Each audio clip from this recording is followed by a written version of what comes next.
Week 2 of the NFL season is officially in the books, ladies and gentlemen, which means it's time for our weekly installment of the top 5 moments of the week and recapping our picks for the week that we made just before the week started. Here we go. All right, my number 5 moment of the week is this Demetric Felton catch and run for the Cleveland Browns. You probably never heard of this guy because he is the third string running back, and this was his first career NFL touchdown, but man, what a touchdown it was. He catches this ball from Baker Mayfield, evades multiple defenders, and makes his way all the way to the end zone. What a great run that was. That's my 5th best moment of the week. My 4th moment of the week is the Vikings choking against the Cardinals. Now, I'm not trying to pick on Vikings fans. I'm not saying that the choke was the best moment, but the choke, what happened at the end with Greg Joseph, the Vikings kicker, missing this 37-yard field goal. It symbolized a wild back-and-forth game between the Cardinals and Vikings. Just a great game, but unfortunately, with the opportunity to win the game, Greg Joseph missed a somewhat chip shot of a field goal, which is not the first time that a Vikings kicker had the game on the line and missed a short field goal. So Vikings fans, I'm sorry to bring back Blair Walsh nightmares, but this was a great game, and that's what that kick symbolized. At number 3, I have one of my favorite players in the NFL, and that's Travis Kelce with this insane catch and run against the Ravens on Sunday Night Football. He caught a pass from Mahomes. The rollout and the pass itself was a great play on its own, but Travis Kelce, I mean, he's a tight end, folks, and somehow he ran 47 yards, made his way all the way to the end zone. Great blocking, by the way, but he avoided a bunch of defenders, pushed his way through, and found his way to the end zone. Just an incredible catch and run, let alone the fact that it was a tight end, so that was crazy. At number 2, I have this Damian Harris run for the New England Patriots. He ran through like 8 different defenders, just an incredible highlight play. Just watch it if you haven't already. It's just an incredible run. Made it all the way to the end zone for the touchdown. Damian Harris, I've been high on him for a long time. I think he's going to have a terrific year and a terrific career as a running back in the NFL. The Patriots got a good one, guys. What a great run that was. And my number 1 moment of the week is this Lamar Jackson and Jim Harbaugh coach-to-player chemistry. I just love this moment. It symbolized, first of all, the game of the week, definitely, on Sunday Night Football. But Lamar Jackson and the Ravens had the ball 4th and 1 on their own 45-yard line. And I love this. I love when coaches trust their quarterbacks, especially when they have a good one. Jim Harbaugh asked Lamar Jackson, Lamar, you want to go for this? And he obviously said yes, and I wish more coaches did this with their players. They trust their players, and I wish they would trust their players more. I love this trust and connection between Jim Harbaugh and Lamar Jackson. They went for it. It was bold, but they played to win, and it was all worth it because they ended up winning, and Lamar Jackson finally slayed the beast that was Patrick Mahomes, even though he also played a great game. But Clyde Edwards-Helaire fumbled. Terrible play for him. But yeah, great game. Ravens won. Love the gutsy call. All right, guys, now it's officially time to recap my picks for the week in the video I made leading up to this week a few days ago, I think 4 or 5 days ago. So here we go. So first, on Thursday Night Football, we had a great game between Washington and New York.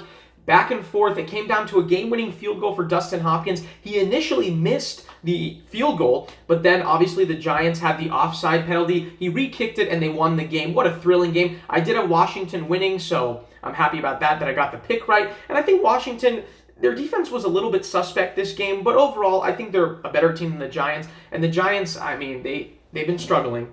But I don't know. I guess I don't think we can draw any huge conclusions from this game. I think this proved that Washington is probably a better team than the Giants, and the Giants still have work to do, so that's all I can take away from that game. Raiders and Steelers, I got to give some credit to the Raiders. I thought when they beat the Ravens week 1, it might have been a little bit of a fluke, but for them to go on the road in Pittsburgh and win in a very difficult place to win, I got to give them props. I think the Raiders have a pretty good shot. They seem to be pretty legitimate this year, so credit to them. Steelers, I think they'll be fine, but it looks like Big Ben is getting to the latter years of his career, as in he may be semi-washed at this point, but we'll see. It's still only week 2. 49ers and Eagles, I thought this would be a higher scoring game, but it was a little bit of an ugly one. The Eagles really struggled this week compared to last week against the Falcons, but then again, the Falcons defense, if you should not struggle against them at all. So the 49ers won a defensive, ugly game, so credit to them. By the way, I did say the Eagles would win this game, so I did get that wrong, unfortunately. And I did say the Steelers would beat the Raiders, and I was wrong about that as well. So moving on to the Texans and Browns. You know, the Texans, they kept this game close for a lot of the game, so I got to give credit to them. Unfortunately, their quarterback, Tyrod Taylor, is injured now, so they had to go with rookie Davis Mills for most of the game. I did predict the Browns to win. I think a lot of people did, and they did end up winning, but I got to give the Texans some credit for keeping it at least kind of close. Next, we have the Broncos and Jaguars. This one hurts me. I did pick the Broncos to win this game. I didn't want them to win, obviously, being a Jags fan, but they did end up winning with really good defensive performance. Teddy Bridgewater looks great. What a great surprise he's been. He had a great game. Trevor Lawrence struggled again, but I'm not too worried. He's a rookie. It'll happen. I think he'll be just fine. But yeah, the Jaguars they have some problems right now. Hopefully they can figure it out. Broncos look really good. Next week they're playing the Jets. They could be 3-0. They look like a surprise team this year for sure. Saints and Panthers, this was a semi-upset. I predicted the Panthers to win, so I'm happy about that. They did end up winning. Sam Darnold looks really good. Christian McCaffrey looks really good. And the Saints were surprisingly locked down by a surprising Panthers defense that does look really good through 2 weeks so far. So maybe the Panthers have a chance to be a sleeper playoff team. Who knows? But it is only week 2, of course. Next, we have Rams and Colts. This was a really good game. I did have the Rams winning. They did end up winning. I think at this point they are the better team. They were winning by more points than 3. Obviously, the result was closer than most of the game was, but I do give the Colts credit for fighting their way back. Carson Wentz did get hurt, so there is a little bit of concern there, but the Rams did end up winning, and Matthew Stafford has looked really good through 2 weeks, so yeah, Rams definitely look like a contender for sure. Bills and Dolphins, now this I think was a game where I had the Bills winning. I felt like they're too good of a team to go 0-2. I did not expect them to win 35-0. Their defense was surprisingly really good, and another injury to the Dolphins quarterback, of course. He did get injured in this game, so hopefully he's okay. There are Deshaun Watson rumors that he might be traded to the Dolphins because they might need some quarterback help. We'll see, but yeah, the Bills looked really good week 2, definitely bounced back from a poor week 1 performance. Patriots and Jets, another team that bounced back from a disappointing week 1 was the Patriots. I did predict them to beat the Jets, and they definitely did. Zach Wilson, just like Trevor Lawrence, a rookie quarterback who had a rough game and maybe hasn't had the best 2 weeks, but that's going to happen when you're a rookie, especially against the Patriots defense. Bill Belichick, his experience and his pedigree against especially young quarterbacks. I mean, this is no surprise that the Patriots won, and it's no surprise that Zach Wilson struggled, but I think he'll be just fine. Bengals and Bears, I did have the Bengals winning this game. I thought they would, I think they were a little bit of an underdog, and I felt like coming into this week, they were better than the Bears, or they had played better, at least in week 1. But the Bears did a good job defensively. Andy Dalton, another quarterback who got hurt, so many quarterback injuries. Justin Fields came in, didn't look great, but hey, another rookie quarterback, that's going to happen. There are going to be struggles. The Bears did win this game with their defense, and it looked really good this game, so credit to them. They forced Joe Burrow to throw 3 interceptions, so well done by their defense. Falcons and Buccaneers, I think it would have been a shocker if the Falcons beat the Buccaneers. Tom Brady doesn't age. He's not human. 44 years old, throws 5 touchdowns, and then Matt Ryan throws 2 pick sixes. I mean, he's just going to have nightmares for the rest of his career and life when he's facing Tom Brady. It's just not a good matchup for him. I don't think he's ever beaten Tom Brady, and he might not ever beat Tom Brady. So, yeah, but that was the expected result. I did have the Buccaneers, of course, winning. Vikings and Cardinals, I had the Cardinals winning, and I did not think it would be this close because the Vikings didn't look that good week 1, but at least offensively speaking, they looked really good in this game, and the Cardinals played well enough to win, but so did the Vikings, if I'm sure you know by this point, but it came down to a 37-yard field goal for the Vikings kicker, and he ended up missing it at the last second, and the Cardinals ended up winning. So what a wild game. I'm sorry, Vikings fans. It's not the first time your kickers missed a game-winning field goal that wasn't that far away. So I'm so sorry about that. Next, we have Titans and Seahawks. Now, this was a little bit of an upset. I had by the way, I think I said I had the Cardinals winning that game.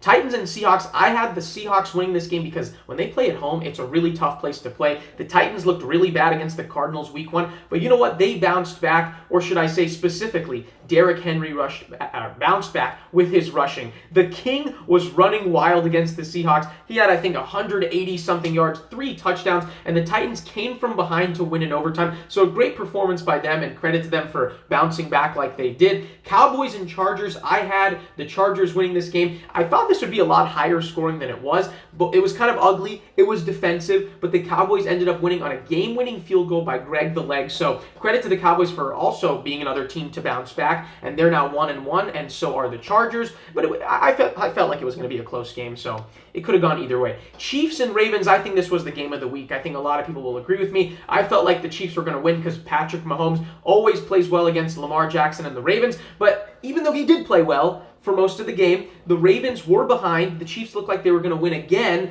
but credit to Lamar Jackson for finally fighting against his demons. The Chiefs have been his his kryptonite for a while, and for him to come back the way they did, they were down 11 points in the fourth quarter. He came back, led 2 really good drives, and ended up winning the game. So credit to the Ravens and Lamar Jackson for bouncing back and finally beating the Chiefs.